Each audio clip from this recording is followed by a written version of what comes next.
people who've dated a psycho. What incident made you aware that you were dating a psycho? One day I woke up to find all the men missing from my Facebook friends list, including cousins and uncles. My ex didn't think I'd notice. I'm in med school and she threatened to stab my hands, so that I could never do surgery in the future. Maybe not a psychopath but certainly a sociopath. So many little things to choose from. Here's one. In order to walk from the bedroom to the kitchen, I had to walk through the living room. This involved me walking in front of the TV. I had to walk in front of it to get to the kitchen. I always did it super quickly, but I always got screamed at. Sometimes, I would have to wait 20 to 30 minutes before I was allowed to walk past.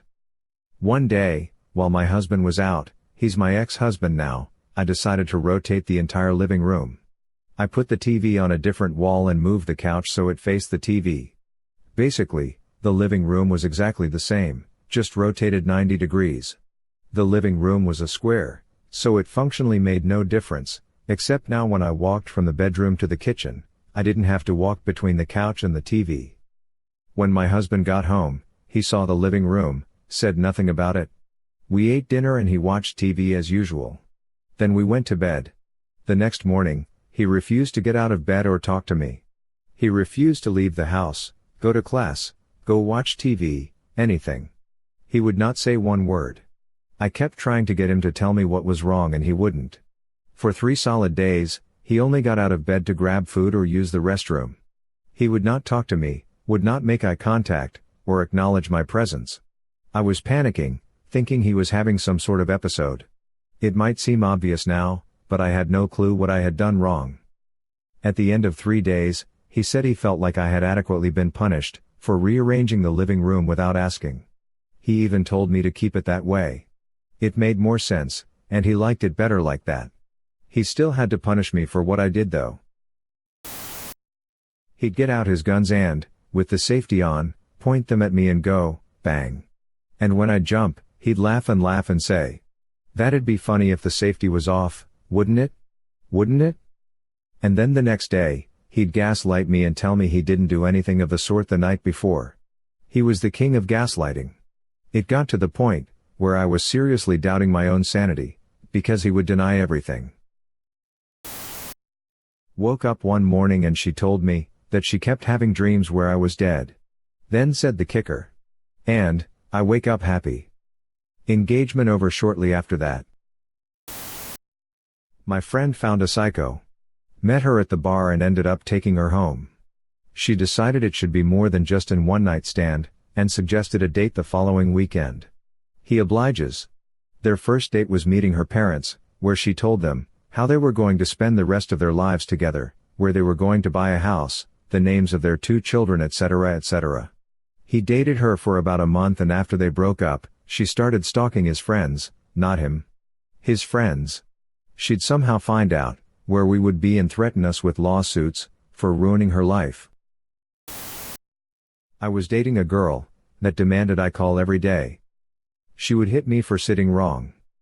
She once lashed out on me over a social media website that was popular in my country, Lunarstorm. You could see who went to look at your profile. She noticed that a lot of people from my hometown went to look at her profile. She was furious. She said that, "You should talk about me enough so that people aren't curious." When I said, "Wouldn't that make people more curious?" she lost it and screamed at me. She also screamed at me for telling other people that a family member of mine attempted suicide before I told her. She was hot. But crazy.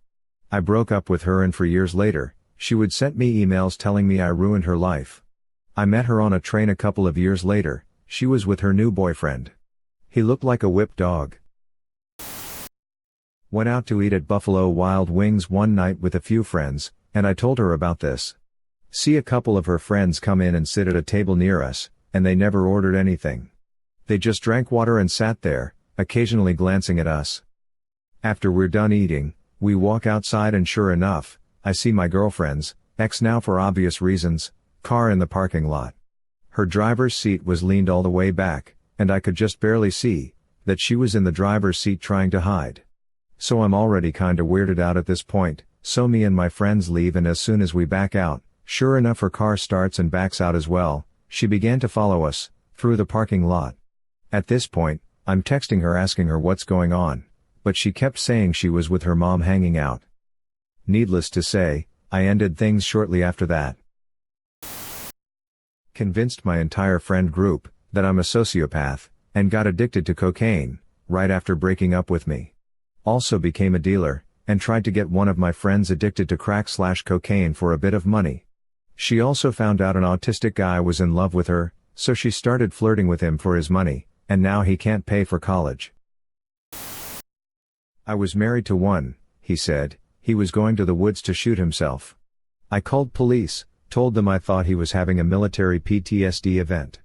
They stopped him, took his gun, and informed me he was never in the military. 4 years into my marriage. WTF. I took photos of all the holes in my walls and got myself a restraining order and a divorce. I dated a girl who believed she was some sort of clairvoyant. So if she had a dream, or even the inkling of a feeling I cheated, that was pretty much the same as if I had banged a girl right in front of her. It sucked.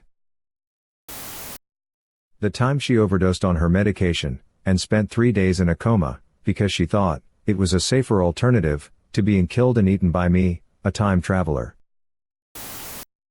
I was the psycho actually.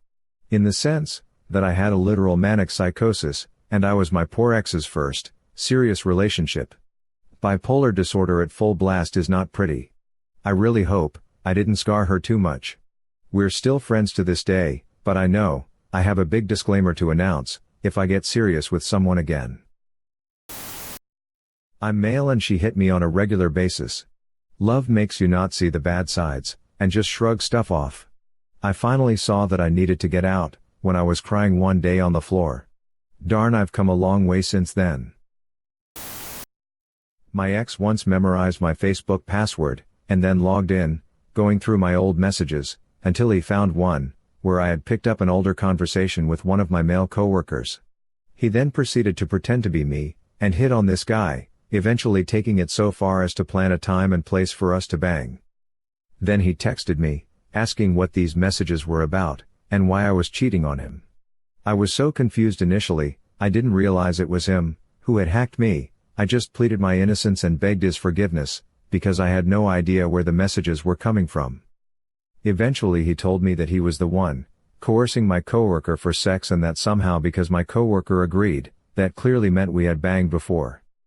I have no idea what his thought process was through all of this, but I stupidly stayed with him for a while after that.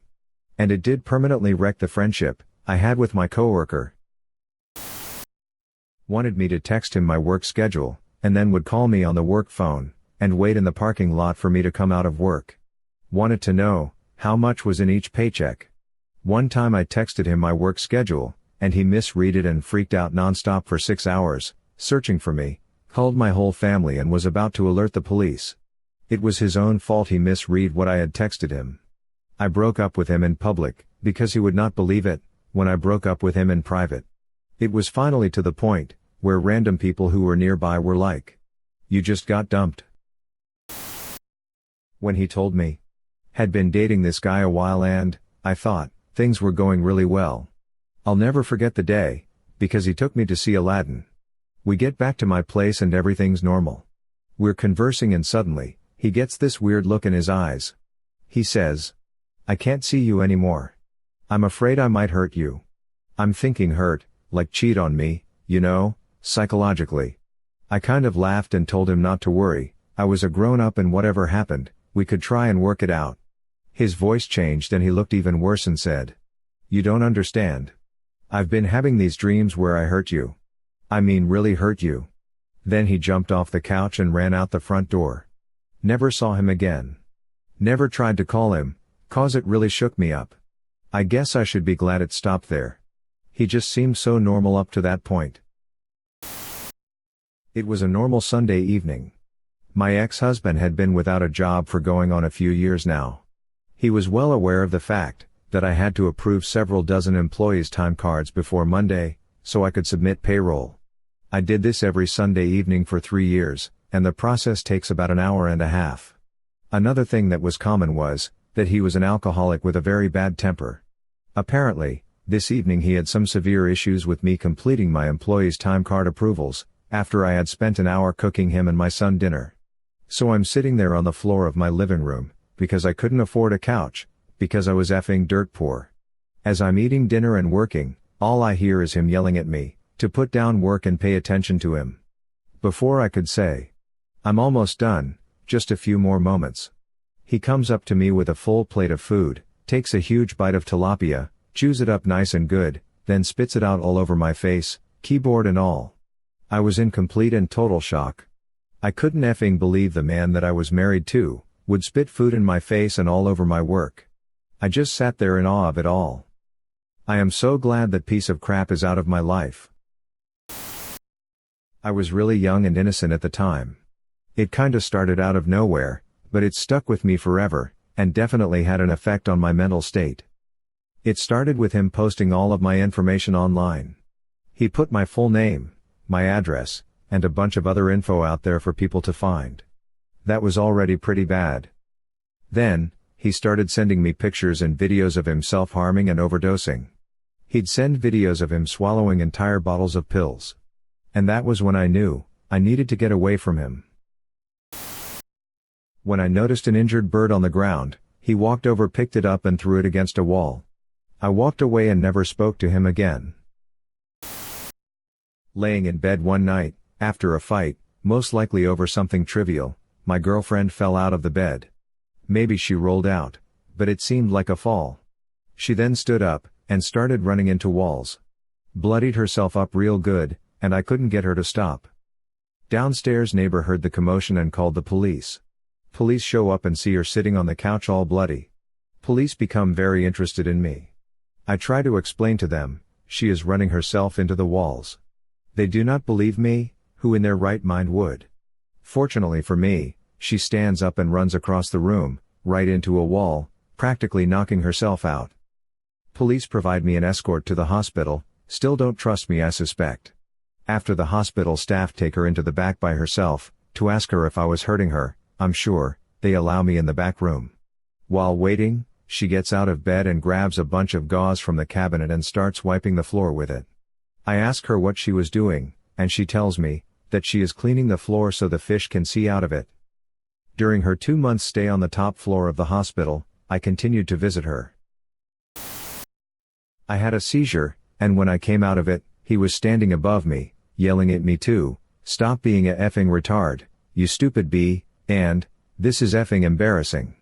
Then he dragged me up to my feet, slammed me against the wall, and bellowed at me to never do that again.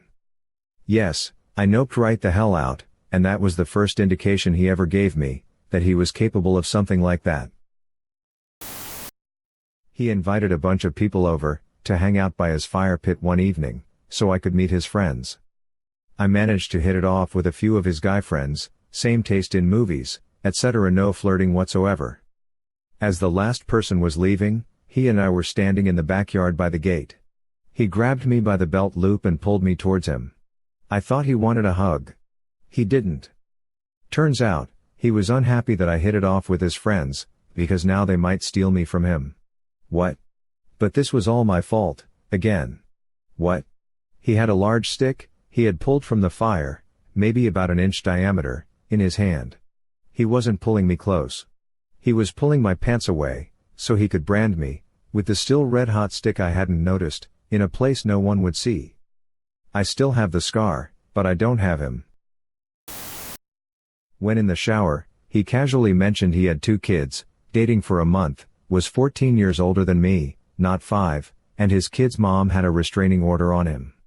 Before this, he was just a slightly eccentric hippie, with a kind heart and a love for spontaneity and bike trips.